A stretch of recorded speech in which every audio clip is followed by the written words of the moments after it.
Welcome to Mastering CS Candid Leader Insights, the podcast where we deep dive into the world of customer success with industry leaders. I'm your host, Irina Cismas, and today's guest is Sandra Campo, Head of Customer Success at Progress. Sandra, welcome, and thanks for joining us today. No, thank you, and thanks for the invitation. It's a pleasure. You've said it yourself. You've been lucky to have expertise in sales, in customer success, in account management, in project management, customer service. I'm curious, why did you focus on customer success in the end? And how did the other roles shape your approach to customer success?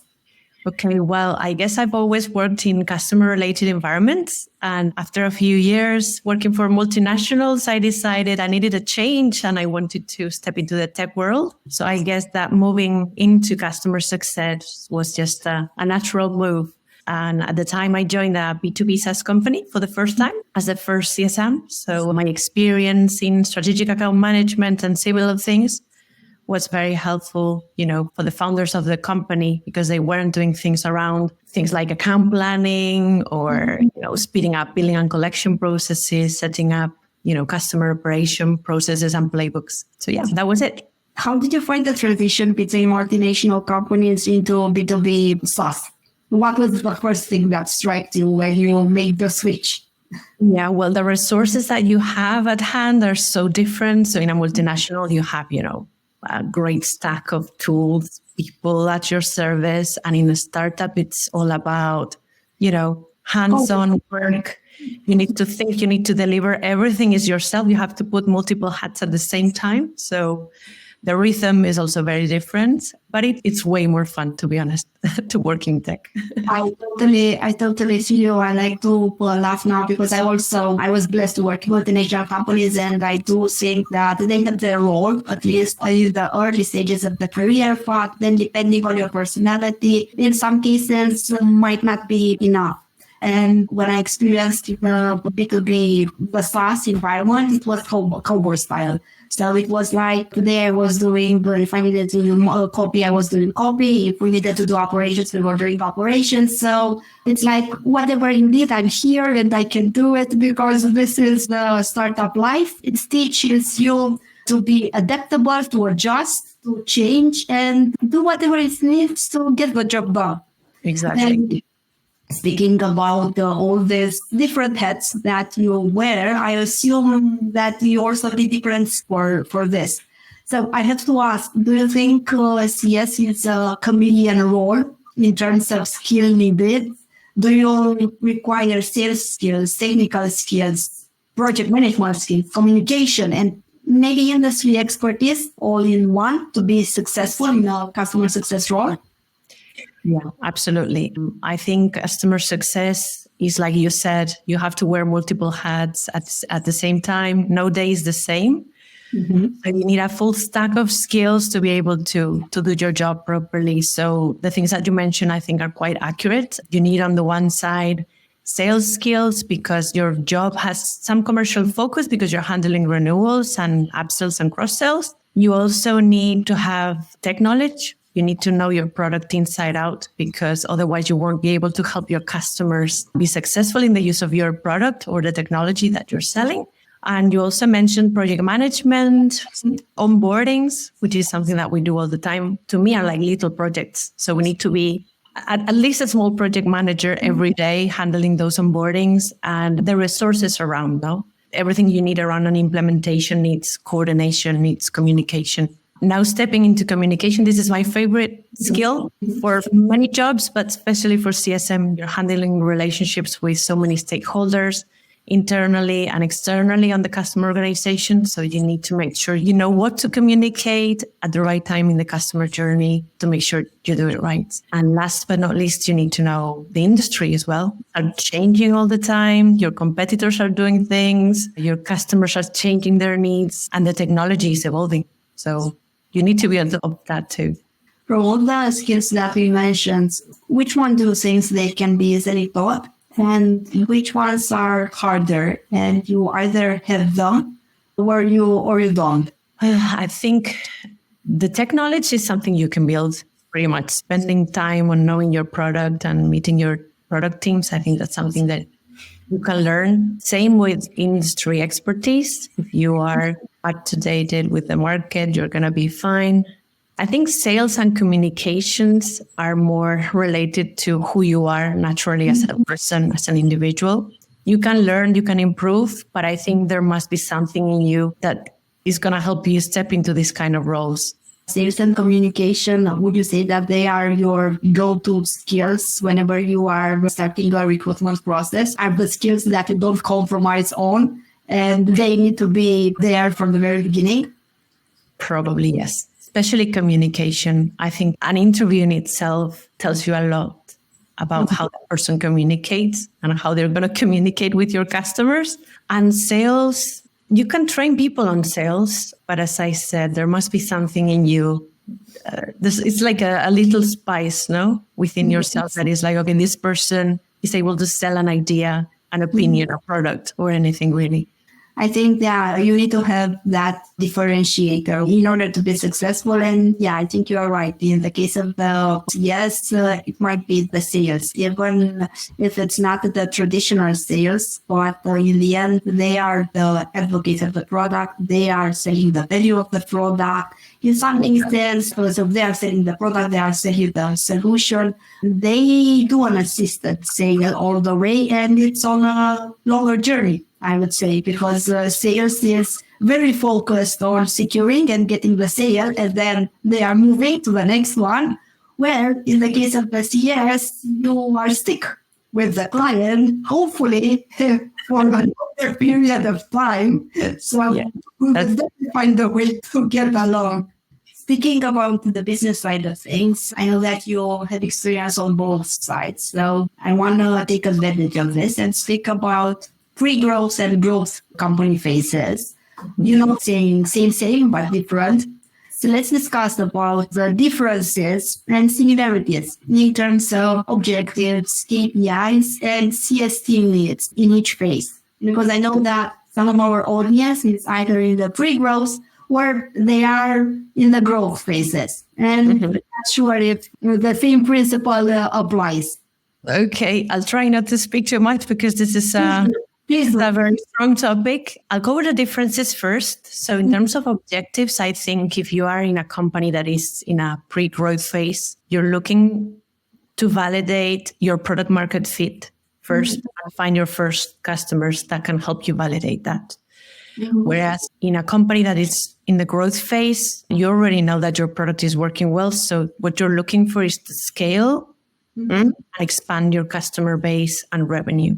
In terms of KPIs, in a pre-growth phase, you're probably looking at easy KPIs like that are telling you how well you're doing in terms of sales. So conversion rates, your cash flow, your runway, and ensuring you have your first renewals. So you have a decent renewal rate. And in a growth phase, because you're focusing on growth and expansion so much, you're going to be looking closer to MRR and NRR. Those are like super important metrics, as we know in SaaS, but also profit margins. No, your investors and your C-suite are going to tell you to look closer into upsell, cross-sell rates, churn. It's going to be an North Star metric as well. And make sure you're more profitable with your sales cycles and customer operations processes too. And the last thing you said was team needs. Yeah. Yes, the team needs. Pre-growth phase, you probably need people that are generalists, people that are super hardworking, hands-on, able to wear multiple hats and work without much direction because you're experimenting a lot. So you're changing probably your priorities every day. Let's see what works, what doesn't, and keep moving from there. And in a growth phase, you have a strategy in place already. You know probably what's working. What you need is to grow and to scale. So you need more specialized people. You need functions. You need clear roles. You need defined skills. And I think you also need people that are coachable, people that you can continuously teach things that can help you follow that strategy and meet those goals. So I think at the beginning, people are more autonomous, and in a growth, they should be interested in being led by someone and by a strategy. Now, I want to remain on the lens of the team, and I want to segment it in a different way. So it's pre-growth and growth. Now I want to speak about the right for for a CS team in a bootstrap company versus a venture-backed one? Because we can have pre-growth companies, venture-backed from the very beginning. So what's the difference between bootstrap SaaS companies versus venture-backed one when it comes to building the right CS team? Yeah, I mean, in essence, it looks like it's the same, but it's not. I've worked for the two types. And in a bootstrap company, things, I believe, need more effort. So I think that the team focuses on retention, efficiency, and profitability is very important. So the team must be able to work in a lean way and also wearing multiple hats. I think it's very important in a bootstrap company to keep every customer and every dollar, because it's taking you probably longer and you've invested more effort to get those than in a venture-backed company where, someone gives you a lot of money. And when you have a lot of money, things can be easier, no? There's other challenges when people give you money, but at least you have the resources, no? So in a venture-backed company, your CS team will probably have more advanced tools to meet the goals, and the goals are going to be always more focused on scalability, on growth and revenue expansion. So it has to be quick. So people must be super focused and have the right resources to do it.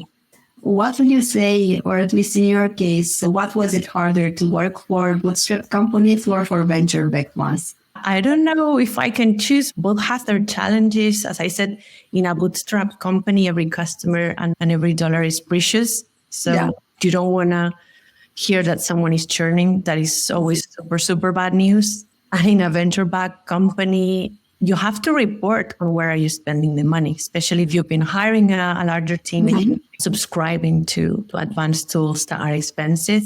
You need to make sure you are delivering on results. Otherwise, investors are not going to be happy. So I don't know. I wouldn't be able to choose what is more challenging because both have their challenges, clearly. In my case, I always felt that venture-backed, even if it feels like it's for easier, as you mentioned, it's actually not.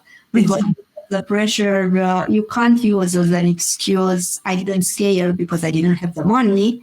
But then having the money and burning it, you can easily end up in a situation where you burn the money, you didn't scale.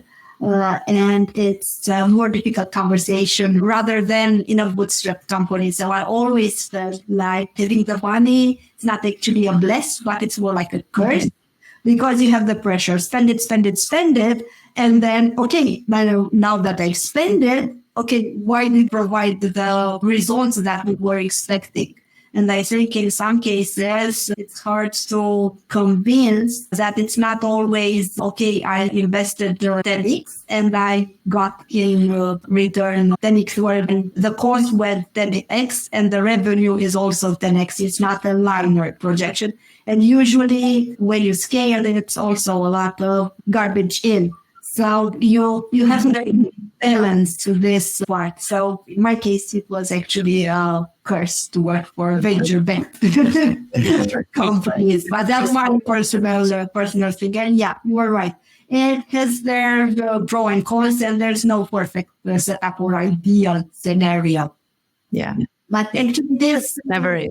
And this is the part which takes us out of the comfort zone and help us grow also as individuals and as professionals. Yeah, that's why we are in this world in the first place, because we like those things. Exactly. And let's go into a more practical discussion. I'm curious, you are now working you are in the growth phase, right?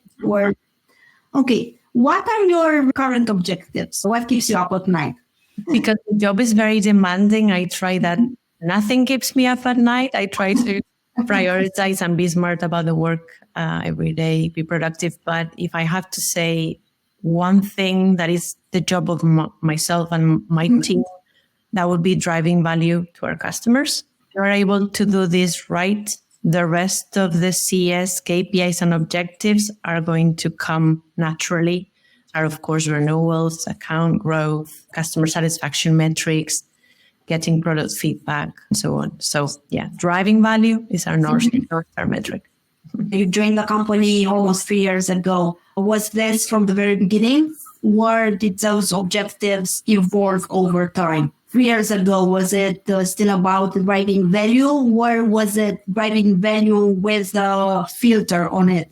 Well, Frogger is still a relatively young company. It was born in 2019, as you said, almost 3 years ago. It's always been about, as I was saying, delivering value to our customers and trying to do it in a scalable and sustainable way. That's always been the priority of the business and the function. But I guess because our product, which is an omni-channel communications platform, has been evolving a lot in the last couple of years, the way in which we deliver that value has also changed. So before we used to target more mid-market companies, and now we're focusing more on expanding into the enterprise sector, because that's where our broad solution now covers what people need really well. No? So it has changed, not the objective itself, but how we deliver it. There's like just small tweaks to it, but it's always going to be value. And you mentioned value as your North Star metric. What does value mean for you and also for the board, for the top management at Frogger? Okay, value means whatever the customer needs. So value to customer A may mean one thing, value to customer B may be a different thing. And that's our job to find that out first. Okay. And make sure that our product matches that definition of value. So as I said, if we do that well, that means for my team and top management that the customers are going to renew. Okay. Those that are successful and in a position to grow are going to spend more money with us because we're doing something good and they need more of that. And if we're doing extremely well, then that means they're going to recommend us, no? They're going to talk well about Frogger out there and they're going to bring us, more customers. So that's where we try to focus, and that's what management likes. Because it's not only about serving these customers, it's about our brand reputation out there. So serving the world, let's say. Mm-hmm. So it's about renewals, upsell, and advocates, and referrals from existing customers. Yeah, pretty much it, yeah. How do you balance the hands-on involvement with strategic initiatives? And how do you approach this balance? This is probably one of the hardest things at our job because, no day is the same with customers. So I try, and my team tries to block a few hours every week. We're staying off chat, staying off email and distractions, making sure we have some time for strategizing, for brainstorming, despite the hands-on work. So the hands-on work is what our daily agendas get filled up with. After sometimes we cannot, most of the times we cannot skip it because, it's our job and we cannot be picky about it because we work in a startup and we have to do it as well. But I guess the key to everything is prioritizing. So for some stuff, if something is important, if it's revenue related or if it's customer satisfaction related, then go straight to it and do it. If it's something not that important, not urgent, can we throw it to the rubbish bin? Can we delegate it? So yeah, question of prioritizing. And in the process of prioritization, what's the role of technology? How does it help you basically scale your CS efforts and run everything smoothly? Well, at Frogger, we are technology, so we embrace it now. If not, we'd be lying to ourselves. So technology is for all those things that are more manual, more time-consuming, so everything around repetitive tasks or boring processes, things that are constantly coming to our table. We have to work on automating those or improving those and smoothing those. So that's where technology comes in. We use our own platform to work with our customers, and we also have other tools and platforms that help us with that. And that way we liberate time of our teams so they can focus on where humans are more valuable, where human skills are needed, which is communication, building relationships, creating a brand reputation, and things like that.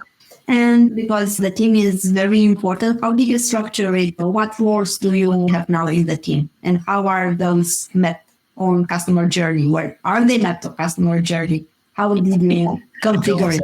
We are still a small team, and I'll tell you why. So we have 2 CSMs and myself leading the function. Okay. And the reason why Froged has not been growing the CS team at the same pace as the company has been growing is because we have focused from the beginning on building something scalable and sustainable. Okay. Our lead obsession has always been, okay, we have to build materials, customer education, staff, processes, so we can scale. So we don't need a CSM per X number of new customers that we have. We are a technology company, we sell technology. So we want to make sure that's on top of our minds to help grow the business. So we're small, but we do a lot of things. Can you actually go into a bit of details? What are the things that you actually managed to automate? And now I'm curious, when did you do the first hire? And when did you decide what happened into the organization and decided, okay, those are the things that we cannot automate anymore. So we need to bring the people, the person into the team. The two CSMs that we have in the team came like around 1 year ago. And we made that decision because we onboarded a very large enterprise customer. So we wanted to ensure we had, a larger team to make sure they were properly served, but also we were learning from that experience so we could replicate that afterwards with new enterprise customers. So that's probably the reason that took us there. Because with larger customers also you need more people involved with stakeholders and building relationships. So you still need human beings there. And we had already done all the effort on the other stuff, like trying to build materials, videos, workflows within our tool, which are automatic and tell the user what to do when they onboard the platform. So yeah, that's the story pretty much. The driver was the enterprise view on things. Would you say that your CS approach is a hybrid? So it's low touch and high touch, and the low touch can easily be served through a lot of automation, through playbooks, through a combination of email and chat. So that's something that you can definitely automate at some point. But for the enterprise side of things, you need a different approach. You do. We try to focus at the beginning of the journey. So make sure that during the implementation and the onboarding, we work very heavily to learn everything we need to learn about what the customer needs and how our technology is going to help them with that. And also the resources we need to build for them. Because even though they are enterprise and they need, they have high priority in terms of attention and they're going to be demanding, you want them to be, and they want to be autonomous as well. So you still have to build resources so that relationship is scalable too. Stepping into enterprise doesn't mean we're not going to continue working on the scalability because that's going to be key forever for us. I know that you also have experience with support. Do you also have a support organization currently? And how does support CS and sales? So what's the dynamic between the three? Okay, so CS takes care of a tiny bit of support because we are the first phase that the customer sees, and we escalate more technical stuff to other tiers of support, to our tech team or product team. And the way we work with a sales team is that we know every opportunity that is open. We speak in our company meetings about those. So the customer success team knows what potential customers are going to come in before they actually come. Right. So we are prepared. So there must be a very smooth communication between sales and CS. So we also can help them close the sales faster as well, because we know our product very well. So if they have certain requirements, we may step in and tell them, hey, recommend them, this, or I will help you with a demo, which is more technical and things like that. Okay. I guess we're at the center of everything within the company and in between the company and the customer. It's a key function, definitely. You are very lucky because in companies where CS is in the middle of everything, you don't have to do the heavy internal selling and you don't have to always prove yourself. And I think you have the benefit of the doubt, I would say. So you don't start with prove me that you need. It's like it's given. And you just have to be at the level of expectations, I would say. I want to ask you in the end, if there's one key takeaway about CS that you would want our audience to remember from this conversation, what would that be? I guess that would be, if you can create memorable customer experiences, do so, because people never forget how you make them feel. Humans are all about emotions. I know we sell technology, but we sell it to human beings. So if you're able to create positive emotions during that process, you are going to encourage your customers to stay loyal to you, to grow with you, and to actively recommend you out there. So yeah, creating memorable experiences. That's my favorite thing. Thank you so much, Sandra, for sharing your insights with us today. And a big thank you to all our listeners. And until next time, stay safe and keep mastering customer success. Thank you, Irina. It's been a pleasure.